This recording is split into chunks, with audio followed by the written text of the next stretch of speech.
प्राचीन राज्य विद्यापुर में एक महान धनुर्धर अर्जुनेश रहता था। बचपन से ही उसे धनुर्विद्या में रुचि थी। जंगल में एकांत में अभ्यास करते हुए उसने अपनी कला को इतना निखार लिया कि उसके तीर कभी लक्ष्य से नहीं चूकते थे।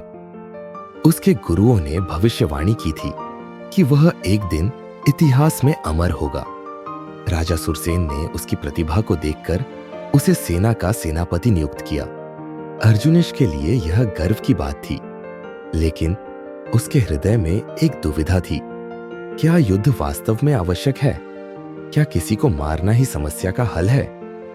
समय बीता और एक दिन विद्यापुर के पड़ोसी राज्य अंधकपुरी के राजा विरथ ने विद्यापुर पर आक्रमण कर दिया। युद्ध अवश्यम भावी था। अर्जुनेश को अपनी सेना के साथ रणभूमि में उतरने का आदेश मिला। जब वह युद्ध क्षेत्र में पहुंचा तो उसके पैरों के नीचे की धरती कांप रही थी। लेकिन जब उसने ध्यान से शत्रु सेना को देखा तो उसके मन में एक तूफान उठ खड़ा हुआ। वहां उसके बचपन के मित्र, गुरु के पुत्र और उसके ही कुछ दूर के रिश्तेदार खड़े थे। उसका हृदय धड़क उठा।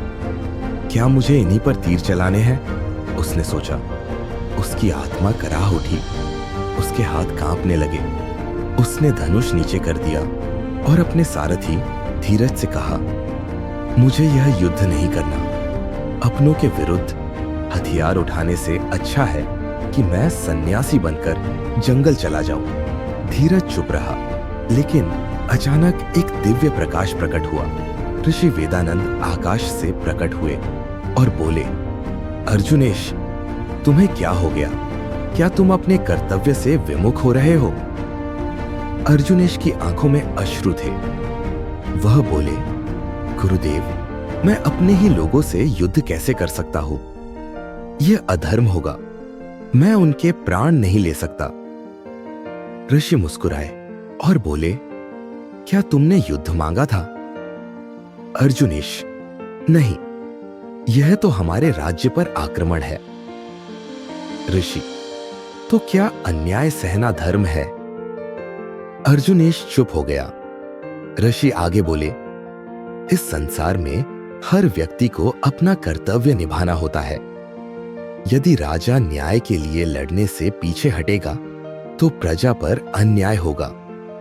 यह युद्ध तुम्हारी व्यक्तिगत भावना के लिए नहीं, बल्कि धर्म और न्याय की रक्षा के लिए है। अर्जुनेश ने फिर से प्रश्न किया, लेकिन यदि मैं अपने प्रियजनों को मार दूं तो मेरा क्या होगा?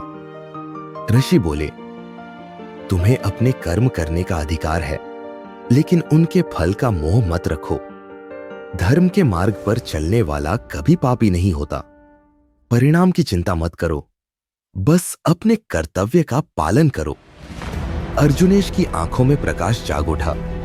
उसे समझ में आ गया कि कर्तव्य से विमुख होना अधर्म है। यदि वह युद्ध से भागेगा तो निर्दोष लोगों पर अत्याचार होगा। उसने अपने अश्रु पोंछे, धनुष उठाया और रणभूमि की ओर देखा। अब उसमें कोई मोह नहीं था। वह केवल धर्म की रक्षा के लिए युद्ध करने जा रहा था। युद्ध आरंभ हुआ और अर्जुनेश ने न्याय और सत्य के लिए अपना सर्वस्व लगा दिया। अंततः विद्यापुर विजयी हुआ और उसने केवल अन्यायी राजा को पराजित किया, न कि अपने प्रियजनों को बिना कारण हानि पहुंचाई। भगवत गीता से सीख, अध्याय 2, श्लोक 47। कर्मण्येवाधिकारस्ते मा फलेषु कदाचन। तुम्हें केवल कर्म करने का अधिकार है, परंतु फल की चिंता मत करो। इस कहानी से क्या सीखें? कर्तव्य से भागना उचित नहीं है। परिणाम की चिंता किए बिना सही कर्म करना ही सच्चा धर्म है। न्याय और सत्य की रक्षा के लिए मोह को त्यागना चाहिए।